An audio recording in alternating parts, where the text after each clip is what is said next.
क्या होगा अगर एक दिन पूरी दुनिया पानी में डूब जाए?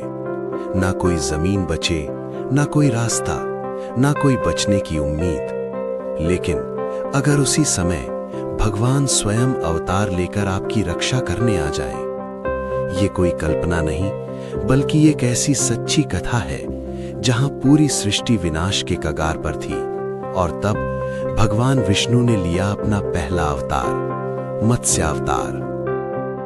प्राचीन समय की बात है, जब धरती पर धर्म और सत्य का प्रकाश फैला हुआ था। तब एक महान और धर्मपरायण राजा राज्य करता था, राजा सत्यव्रत। वो केवल एक शक्तिशाली शासक ही नहीं, बल्कि एक सच्चा तपस्वी और भगवान का अनन्य भक्त भी था। उसके हृदय में अहंकार का कोई स्थान नहीं था और उसका जीवन पूरी तरह धर्म, सत्य और सेवा को समर्पित था। हर दिन प्रातःकाल जब सूरज की पहली किरण धरती को स्पर्श करती, तब राजा सत्यव्रत शांत नदी के तट पर पहुंचते। वहां का वातावरण अत्यंत दिव्य और शांत होता। हल्की हल्की हवा बहती, पक्षियों की मधुर चहचहाहट गूंजती और जल की लहरें धीरे धीरे तट से टकराती। राजा श्रद्धा से अपने दोनों हाथों में जल लेकर सूर्य देव को अर्घ्य अर्पित करते और आंखें बंद कर भगवान विष्णु का स्मरण करते। उनकी तपस्या इतनी गहन और शुद्ध थी कि मानो स्वयं प्रकृति भी उनके ध्यान में लीन हो जाती। उस क्षण समय जैसे ठहर जाता और चारों ओर केवल शांति, भक्ति और दिव्यता का अनुभव होता, मानो सृष्टि किसी महान चमत्कार की प्रतीक्षा कर रही हो। एक दिन जब राजा सत्यव्रत हमेशा की तरह शांत मन से नदी के तट पर खड़े होकर सूर्य को अर्घ्य अर्पित कर रहे थे, तभी एक अद्भुत घटना घटी। जैसे ही उन्होंने अपनी हथेलियों में जल भरकर सूर्य की ओर उठाया, उन्हें उस जल में हल्की सी हलचल महसूस हुई। पहले तो उन्हें लगा कि ये केवल जल की लहरों का खेल है, लेकिन जब उन्होंने ध्यान से अपनी हथेली में देखा तो वहां एक अत्यंत छोटी सी मछली तैर रही थी। वो मछली सामान्य नहीं थी, उसकी आंखों में एक अजीब सी मासूमियत और दिव्यता झलक रही थी, मानो वो कोई साधारण जीव न हो। तभी उस नन्ही मछली ने अत्यंत करुण स्वर में कहा, हे राजन, कृपया मेरी रक्षा कीजिए, बड़ी मछलियां मुझे खा जाएंगी। यह सुनकर राजा सत्यव्रत का हृदय दया से भर उठा। एक क्षण के लिए वे आश्चर्य में पड़ गए कि एक मछली उनसे बात कैसे कर सकती है, लेकिन उनकी करुणा ने उनके मन के सभी प्रश्नों को पीछे छोड़ दिया। बिना देर किए उन्होंने उस छोटी सी मछली को अत्यंत सावधानी से उठाया और अपने कमंडल में सुरक्षित स्थान दे दिया।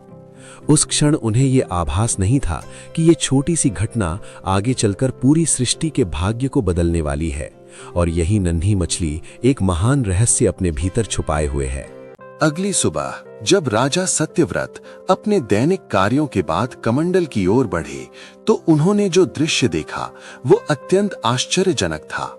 वो छोटी सी मछली जिसे उन्होंने कल ही अपनी हथेली में उठाकर बचाया था, अब इतनी बड़ी हो चुकी थी कि कमंडल उसके लिए छोटा पड़ गया था। वो उसमें असहज होकर इधर उधर तैर रही थी, मानो अधिक स्थान की मांग कर रही हो। राजा ये देखकर चकित रह गए, लेकिन उन्होंने तुरंत करुणा और समझदारी दिखाते हुए उसे एक बड़े घड़े में स्थानांतरित कर दिया। परंतु ये चमत्कार यही नहीं रुका। कुछ ही समय में वो मछली उस घड़े के लिए भी बड़ी हो गई। अब राजा के मन में आश्चर्य के साथ साथ जिज्ञासा भी जाग उठी। उन्होंने उसे एक तालाब में छोड़ दिया, ये सोचकर कि वहां उसे पर्याप्त स्थान मिल जाएगा। लेकिन प्रकृति के नियमों को चुनौती देती हुई वो मछली वहां भी तेजी से बढ़ती चली गई। तालाब की सीमाएं भी उसके लिए छोटी पड़ गईं और अंततः राजा को उसे एक विशाल झील में ले जाना पड़ा।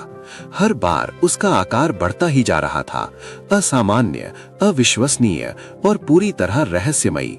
अब राजा सत्यव्रत के मन में यह स्पष्ट हो चुका था कि ये कोई साधारण जीव नहीं, बल्कि कोई दिव्य शक्ति है जो किसी बड़े उद्देश्य के साथ उनके जीवन में आई है और एक महान रहस्य धीरे धीरे प्रकट होने वाला है। समुद्र के मध्य एक अनोखी शांति छाई हुई थी। वो मछली अब इतनी विशाल हो चुकी थी कि स्वयं समुद्र भी उसके सामने छोटा लग रहा था। राजा सत्यव्रत विस्मित रह गए, उनका हृदय श्रद्धा से भर उठा। तभी उस मछली से एक दिव्य प्रकाश निकलने लगा और देखते ही देखते वो मछली अपना वास्तविक स्वरूप प्रकट करने लगी। हे सत्यव्रत, मैं ही विष्णु हूं, सृष्टि का पालन करता, जो समय समय पर अवतार लेकर धर्म की रक्षा करता है। राजा सत्यव्रत ने तुरंत नतमस्तक होकर प्रणाम किया। हे राजन, जल्द ही इस सृष्टि पर एक महान प्रलय आने वाली है। भगवान विष्णु के स्वर में अब एक गंभीरता थी, जैसे आने वाले समय की आहट हो। हे सत्यव्रत, बहुत शीघ्र इस सृष्टि पर एक भयंकर प्रलय आने वाली है। जल इतना बढ़ेगा कि पर्वत, वन और समस्त जीव सब कुछ उसमें समा जाएगा। ये सुनकर राजा सत्यव्रत का हृदय चिंता से भर उठा। परंतु भयभीत मत हो, मैं स्वयं तुम्हारी रक्षा करूंगा। तुम एक विशाल नौका का निर्माण करो और उसमें जीवन के सभी बीजों को सुरक्षित रखो। उस नौका में औषधियां, बीज और सप्तऋषियों को स्थान देना, क्योंकि वही इस सृष्टि के ज्ञान को आगे बढ़ाएंगे। राजा सत्यव्रत ने दृढ़ निश्चय के साथ ये दायित्व स्वीकार किया। अब समय था सृष्टि को बचाने की तैयारी का। राजा सत्यव्रत ने तुरंत कार्य आरंभ किया। एक ऐसी नौका जो सृष्टि को बचा सके। दिन रात बिना रुके नौका का निर्माण चलता रहा। वो नौका इतनी विशाल थी कि उसमें संपूर्ण जीवन समा सके। राजा ने हर प्रकार के बीज और औषधियों को एकत्रित किया। प्रकृति के सभी जीव मानो किसी अदृश्य शक्ति से प्रेरित होकर स्वयं नौका की ओर आने लगे। सप्त ऋषि भी वहां पहुंचे, जिनके ज्ञान से सृष्टि फिर से जन्म लेगी। धीरे धीरे सभी आवश्यक वस्तुएं और जीव नौका में सुरक्षित रख दिए गए और तभी आकाश में परिवर्तन होने लगा। राजा सत्यव्रत तैयार थे आने वाले प्रलय का सामना करने के लिए। अब बस प्रलय के आरंभ की प्रतीक्षा थी। और फिर एक बूंद गिरी। धीरे धीरे वो वर्षा भयंकर तूफान में बदल गई। नदियां अपने किनारे तोड़कर बहने लगीं। समुद्र अपनी सीमाएं तोड़कर धरती को निगलने लगा। और तभी वो विशाल नौका जल में तैरने लगी। चारों ओर केवल जल ही जल था। धरती का हर कोना प्रलय में समा रहा था। नौका के भीतर भय और आशा दोनों साथ साथ थे। राजा सत्यव्रत अडिग खड़े थे। उन्हें भगवान पर पूर्ण विश्वास था। कुछ ही समय में पूरी पृथ्वी जल में डूब चुकी थी। अब केवल एक ही आशा थी, भगवान के आने की।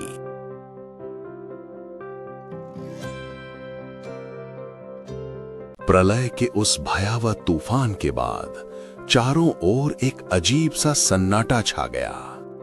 तभी दूर कहीं एक प्रकाश दिखाई दिया, मानो कोई दिव्य शक्ति जल के भीतर से आगे बढ़ रही हो। और अचानक समुद्र की गहराइयों से एक विशाल मत्स्य प्रकट हुआ। वो कोई साधारण मछली नहीं थी, वो स्वयं भगवान विष्णु का मत्स्य अवतार थे। वो नौका के पास आकर उसे अपने संरक्षण में लेने लगे। उनके सिर पर एक दिव्य सींग था, जो मार्गदर्शन का प्रतीक था। राजा ने वासुकी नाग की सहायता से नौका को भगवान के सींग से बांध दिया। अब भगवान स्वयं उस नौका को सुरक्षित मार्ग पर ले जा रहे थे। अंधकार के बीच अब आशा की किरण जन्म ले चुकी थी। समुद्र की गहराइयों में जहां प्रकाश भी पहुंचने से डरता था, वहीं छिपा था एक भयंकर दैत्य हयग्रीव, जिसने वेदों को चुरा लिया था। उसकी आंखों में अहंकार और अंधकार भरा था। वेद, जो सृष्टि का ज्ञान थे, अब अंधकार में कैद थे। तभी उस अंधकार को चीरते हुए भगवान मत्स्य वहां पहुंचे। एक ओर था दिव्य प्रकाश और दूसरी ओर अंधकार का अहंकार। और फिर आरंभ हुआ एक भयंकर युद्ध। जल की गहराइयों में प्रकाश और अंधकार टकरा रहे थे। भगवान ने एक प्रचंड प्रहार किया और हयग्रीव का अंत हो गया। वेद पुनः प्रकाश में आ गए। धीरे धीरे वो भयंकर प्रलय शांत होने लगा और अंधकार के बाद पहली बार प्रकाश की किरण दिखाई दी। नौका अब एक ऊंचे पर्वत की चोटी पर आकर ठहर गई और धीरे धीरे उसके द्वार खुलने लगे। नए जीवन का पहला कदम धरती पर पड़ा। धीरे धीरे प्रकृति फिर से जीवित होने लगी। सप्त ऋषियों ने इस नई सृष्टि को आशीर्वाद दिया। राजा सत्यव्रत ने भगवान का धन्यवाद किया। भगवान विष्णु ने आशीर्वाद देते हुए कहा, और इस प्रकार एक नई सृष्टि का आरंभ हुआ। और इस प्रकार जब पूरी सृष्टि विनाश के कगार पर थी, तब भगवान ने स्वयं अवतार लेकर जीवन को फिर से जन्म दिया। ये केवल एक कहानी नहीं, ये विश्वास है कि जब जब संकट आता है, ईश्वर स्वयं हमारी रक्षा करते हैं। अंधकार कितना भी गहरा क्यों ना हो, एक किरण हमेशा जन्म लेती है, और शायद वही किरण हमें आगे बढ़ने की शक्ति देती है।